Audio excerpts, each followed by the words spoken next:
Good morning. It's Tuesday the 7th of January. I'm Mark Broom at Arirang's news centre in Seoul. Let's take a look at what's making the headlines at this hour. In her first New Year's press conference, President Park lays out a three-year economic plan which includes reforming debt-ridden public institutions and striking a balance between domestic demand and exports. Following President Park's proposal to hold reunions of separated Korean families during the Lunar New Year holiday, Seoul suggests the two Koreas meet for working-level discussions on the event this Friday.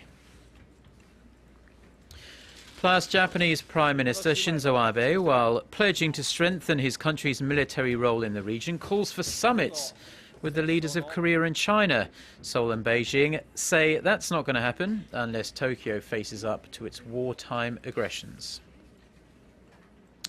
And we begin with President Park Geun-hye's New Year's press conference. In an 80-minute speech and Q&A session, the president outlined her policy goals for 2014, promising to breathe fresh life into the economy and seek a new framework of dialogue with North Korea. Our presidential correspondent Oh Jin-ju has the details. Revitalizing the economy and laying the foundation for a peaceful reunification of the two Koreas will be the focus of President Park's activities in the year 2014. During a New Year's press conference on Monday, the Korean president presented a three-year plan for economic reform. 저는 올해 국민 여러분이 성과를 피부로 느낄 수 있도록 우리 경제의 혁신과 재도약을 위한 경제 혁신 3개년 계획을 세우고 이것을 성공적으로 이끌어서 국민 행복 시대를 열어가겠습니다. The president pledged to normalize abnormal practices in society and set up the structure for a strong economy, starting with reforms in the public sector and continue her push for a creative economy. She also vowed to create an economy that balances domestic demand and exports by supporting SMEs and fostering the five major service industries, the sectors of health, education, tourism, finance, and software. With the two Koreas having been divided for nearly 70 years now, North Korea will also remain a top priority for the Park administration. President Park stressed that it is now time to prepare for a reunified Korea, breaking away from the threats of war and nuclear weapons. She also proposed holding a round of reunions for families separated by the Korean War around the Lunar New Year holiday, which falls in the last week of January. 이번에 설을 맞아 지난 60년을 기다려온 연로하신 이산 가족들이 상봉하도록 해서 마음의 상처가 치유될 수 있도록 해주기를 바랍니다. 북한이 이산 가족 상봉으로 첫 단추를 잘 풀어서 남북 관계에 새로운 계기를 만들었으면 합니다. On the domestic front, President Park denied rumors that there will be a cabinet reshuffle in the near future and refused to give a clear answer on her stance towards the opposition party's demand for an independent council probe into the intelligence agency's alleged meddling in last year's presidential election. The president also addressed the criticism that she hasn't been a good communicator during her first year in office, but many analysts weren't satisfied with her response. They say it shows that her concept of good communication is very different from that of the general public and opposition groups. Oh Jin-ju, Arirang News. President Park has singled the reunification of the two Koreas as one of her core missions during her term. Han Da-an looks into the steps the president has laid out to realize her highly ambitious goal. 지금 국민들 중에는 이 통일 비용이 너무 많이 들지 않겠느냐. 그래서 굳이 통일을 할 필요가 있겠는가 하고 생각하는 그런 분들도 계시는 것으로 압니다. 그러나 저는 한마디로 통일은 대박이다. 이렇게 생각을 합니다. President Park Geun-hye is stressing that a reunification of the two Koreas would bring about enormous benefits to the nation, laid out a three-pronged plan to that end on Monday. The first step, she said, is bringing peace to the peninsula. In order to do that, she called on Seoul to maintain tight national security so that citizens can carry on with their daily lives without fear, and urged Pyongyang to abandon its nuclear program. 두 번째로는 그 대북 인도적 지원을 강화를 하고 그거를 통해서 또 남북 주민 간의 동질성 회복도 좀 더 이렇게 이루어질 수 있도록 노력을 하려고 합니다. President Park also mentioned the need to take good care of North Korean defectors living in the South, as they play an important role in ending the division of the two Koreas. Third, the president said she will work to create a global consensus on the need for a reunified Korea. Saying she had already discussed the matter frankly with the leaders of China and Russia, President Park plans to move forward with such efforts this year. In regards to the seemingly unstable situation in the communist state, President Park said the government will prepare for any and all scenarios, as it's risky to make premature assumptions about the North's internal affairs. President Park also stated that she's willing to hold summit talks with North Korean leader Kim Jong-un at any time, but only when the talks can bring about a substantial outcome in bringing peace to the peninsula. 한다은, 아리랑 뉴스. And following President Park's call for inter-Korean family reunions, Seoul has officially proposed to Pyongyang a fresh round of talks this week to discuss resuming the meetings for families separated since the Korean War. South Korea's Unification Ministry says Seoul's Red Cross sent a message to the north on Monday, suggesting a working-level meeting on Friday at the truce village of Panmunjom. The two Koreas had agreed to hold the humanitarian event in September last year, but Pyongyang unilaterally called off the plans at the last minute. Staying with inter-Korean relations, Pyongyang has taken aim at President Park's North Korea policy, saying an overhaul is needed if inter-Korean relations are to improve anytime soon. The North state-run Nodong Shinmun newspaper said President Park's emphasis on sticking to her principles was the main stumbling block to bettering cross-border relations, as it encourages competition between the two Koreas. President Park says North Korea can't win concessions by making threats or staging provocations, and that any progress in inter-Korean relations has to be based on mutual trust. As for Seoul's heightened security measures against possible threats, the newspaper said it was shameful the South would rest the fate of the two Koreas in the hands of a foreign power, referring to the US military presence on the peninsula. Japanese Prime Minister Shinzo Abe says he wants to meet with the leaders of Korea and China to explain why he visited the controversial Yasukuni war shrine late last month. Abe said Monday that dialogue between the three Northeast Asian neighbours is important for the peace and security of the region. He said he also wanted to explain his reasons for wanting to amend Japan's pacifist constitution imposed after the Second World War. China said Abe's repeated calls for better ties with China is deceiving, and by visiting the Yasukuni shrine honouring war criminals, the Japanese leader has closed the door on dialogue with Beijing. While Seoul hasn't yet responded to Abe's latest remarks, President Park, during Monday's press conference, said any meeting between the leaders of Korea and Japan should bring about results that would help further develop bilateral relations. The US has called on the three countries to resolve their differences through dialogue. Political wrangling at the National Assembly over the past year has done more than just frustrate the Korean public. It's made this parliament, one of the least productive in more than 1 decade. Lawmakers have submitted more than 8,500 bills since the current 19th National Assembly began work in 2012. This is a 23% increase from the previous assembly and a record high in Korean parliamentary history. But this assembly passed just over 10% of the bills in its first year, the lowest rate since the 16th assembly, which began its term in June 2000. The passage rate back then was around 40%. The National Assembly Secretariat says the prolonged deadlock between rival parties and the subsequent lack of time for deliberation is to blame for the low rate.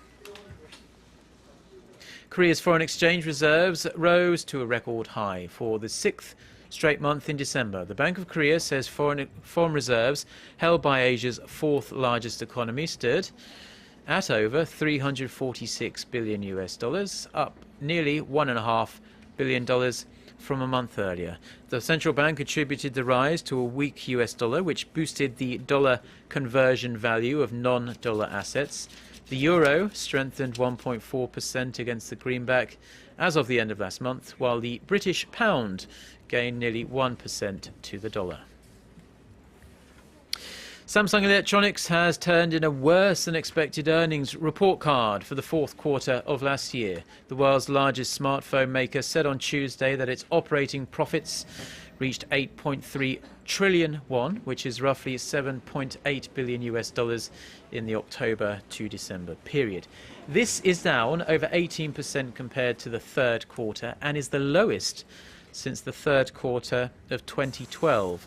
Experts attribute the fall to slowing smartphone sales, the strengthening Korean won, and larger than expected special incentive payments given out to employees to mark the 20th anniversary of a new marketing strategy by Samsung Chairman Lee Kun-hee. Now, for those of us who like to reach for an alcoholic beverage or two every now and again, a recent Korean health study might give you pause for thought. Stomach pains, gastric inflammation and even ulcers are among the many afflictions for heavy drinkers, especially among middle-aged men. Our Paul Lee reports. Year-end toasts paired with tapping glasses and plenty of cheers is a common sight these days in Korea. But waking up the next day can be a little rough. If I drink and have 2 bottles of soju, the next day I feel so tired, so I just have some ramen noodles. If my stomach is hurting a bit, I usually have cup noodles or foods with soup.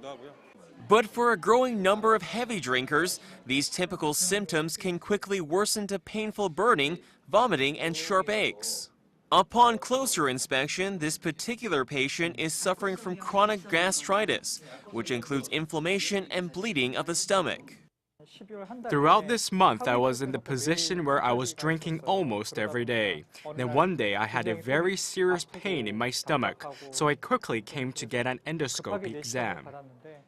According to Korea's Health Insurance Review and Assessment Service, 72% of alcohol-related gastritis patients last year were men, compared to only 28% of women.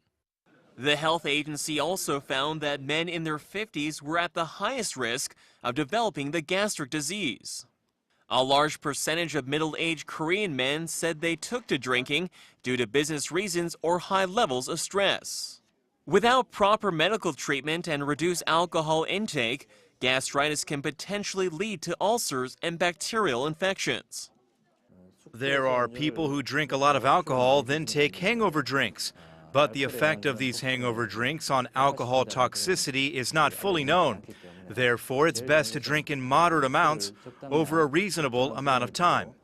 It's recommended that you avoid eating spicy and salty foods when drinking, which could further irritate your stomach lining. And remember, moderation is the key to enjoying another year of health and prosperity. Paul Yi, Arirang News. Over half a metre of snow and temperatures plunging below minus 50 degrees Celsius. The coldest weather for almost 20 years is gripping large parts of the United States and Canada, thanks to what meteorologists are calling a polar vortex. Almost 4,000 flights were cancelled on Monday, on top of thousands grounded over the weekend when snowstorms first hit. Schools have been closed in several US states to protect children from the dangerously cold weather. Officials are also urging people to check on elderly and disabled relatives and neighbours. Weather forecasters warn that in weather that cold, frostbite can set in on uncovered skin in a matter of minutes. Hypothermia can also set in quickly once the mercury dips below minus 25 degrees Celsius. Janet Yellen will become the first female chairman of the US Federal Reserve in its 100-year history after the Senate confirmed her nomination. The Senate approved Yellen late Monday on a vote of 56 to 26. She will take over after current chairman Ben Bernanke's term ends on January 31st. The biggest challenge facing Yellen is overseeing the tapering of the Fed's massive stimulus program. The Fed's rate-setting panel said last month that it will slash its monthly purchases of mortgages and U.S. Treasury securities from $85 billion a month to $75 billion. The Iraqi Prime Minister is calling on the residents of the embattled city of Fallujah to expel insurgents linked to al-Qaeda who have taken control there. In a statement read on state television on Monday, Nouri al-Maliki urged Iraqis to help the government and the military fight terrorists to avoid an all-out battle. The message came as hundreds of people fled Fallujah, located close to the capital Baghdad, as government forces have been bombarding the area in an attempt to recapture the city. Sunni militants took over parts of Iraq's western Anbar province last week after the Iraqi Shia-led government invaded their protest camp last month. The Sunni Arabs in Iraq accused the government of marginalizing them from society.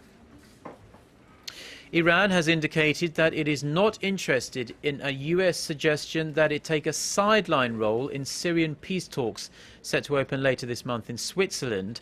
U.S. officials have suggested Tehran could play a helpful role from the outside by working with Damascus to stop the bombardment of civilians and improve humanitarian access. UN Secretary General Ban Ki-moon wants Iran to attend the talks, but there is no agreement yet on whether to invite Iranian officials. Syrian opposition groups and Washington, which accuse Iran of supporting the Syrian government with manpower and arms during the uprising against President Bashar al-Assad, have long had reservations about Iran taking part. The so-called Geneva II peace conference is scheduled to open in Montreux, Switzerland on January 22nd. With its own economic concerns rising from the weeks-long conflict in neighbouring South Sudan, Sudanese President Omar al-Bashir met with his South Sudanese counterpart in the South Sudanese city of Juba on Monday. Sudanese officials say the two leaders began talks on deploying joint forces to the oil-rich regions in South Sudan, much of which had been seized by rebels loyal to former South Sudanese Vice President Riek Machar. While the southern state claimed most of the region's oil fields after the decades-long Sudanese civil war, it uses pipelines in the north to export oil. The near-month-long conflict between factions of the president and his former deputy has left at least 1,000 people dead and displaced hundreds of thousands of others.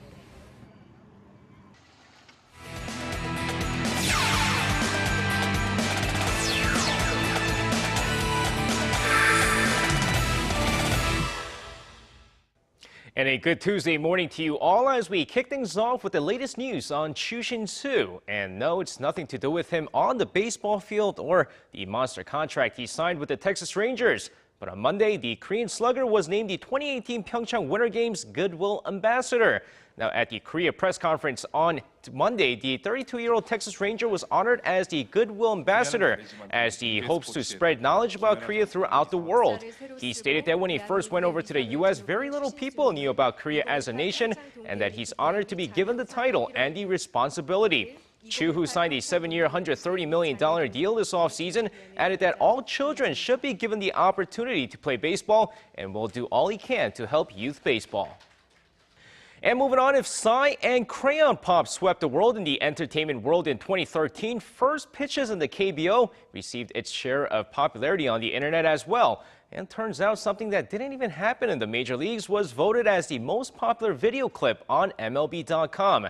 Now, the so-called best first pitch you'll ever see, or the 360 back illusion first pitch by rhythmic gymnast Shin Soo-ji, was voted as the most popular video clip of 2013 on MLB's Cut 4.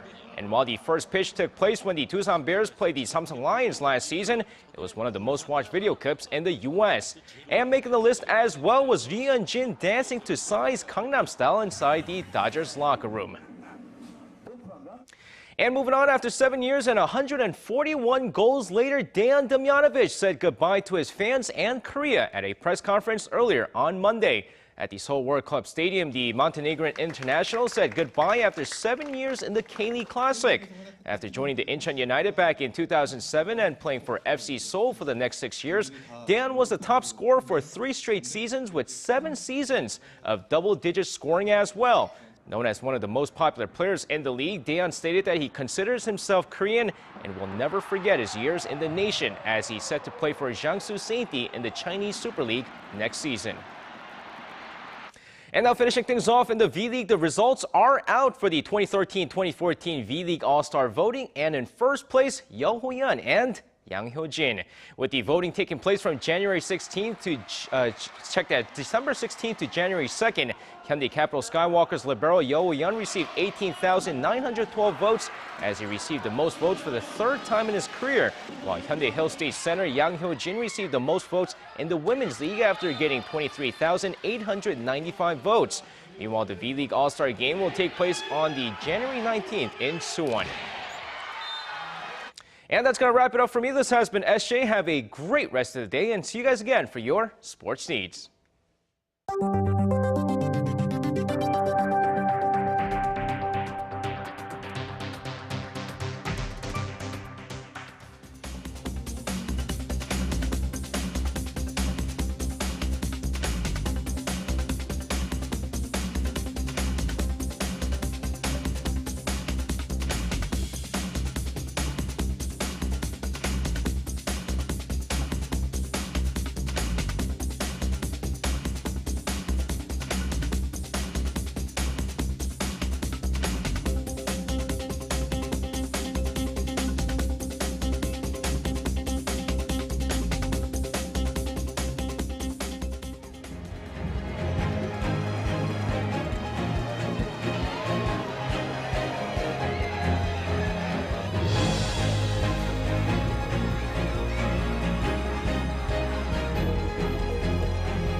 And it's time now to check in on the weather conditions, not only in Korea, but around the world too.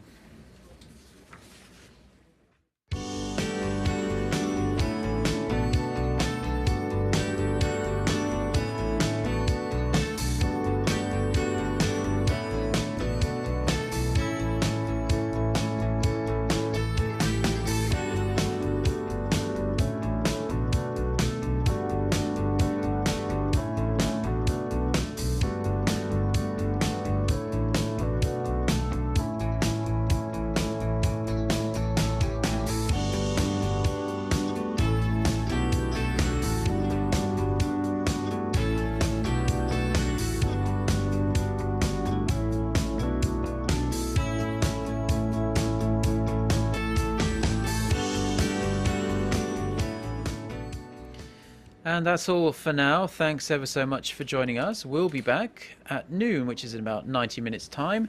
But in the meantime, you can always catch up with what's been happening on our website, which can be found at arirang.co.kr/news.